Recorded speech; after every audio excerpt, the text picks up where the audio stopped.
یہ واقعہ روض الفائق صفحہ نمبر 71 میں لکھا ہے کہ حضرت عبداللہ بن حنیف فرماتے ہیں کہ میں حج کے ارادے سے گھر سے نکلا، جب بغداد شریف پہنچا تو حضرت جنید بغدادی کی خدمت میں حاضر نہ ہوا، سوچا کہ واپسی پر اللہ کے ولی کی بارگاہ میں حاضری دوں گا۔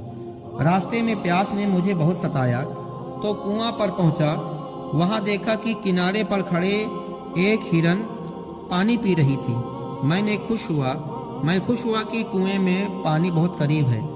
جب کنویں کے پاس پہنچا تو ہرن واپس چلا گیا تو پانی بھی نیچے چلا گیا۔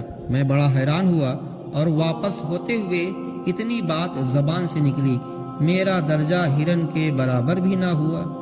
اتنے میں پیچھے سے آواز آئی، بے صبر آدمی تمہارا تجربہ کیا گیا مگر تم بے صبر نکلے، چلو واپس کنویں پر اور پانی پی لو۔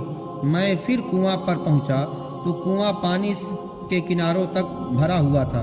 میں نے پانی پیا اور مشکیزہ بھی بھر لیا۔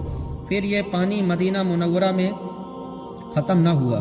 حج سے واپسی پر جب پھر بغداد پہنچا تو حضرت جنید بغدادی کی خدمت میں حاضر ہوا تو حضرت جنید بغدادی رحمۃ اللہ تعالی علیہ نے مجھے دیکھتے ہی فرمایا، اے عبداللہ، اگر کنواں پر تھوڑی دیر اور صبر کرتے تو پانی تمہارے پیروں کے نیچے سے ابلنے لگتا۔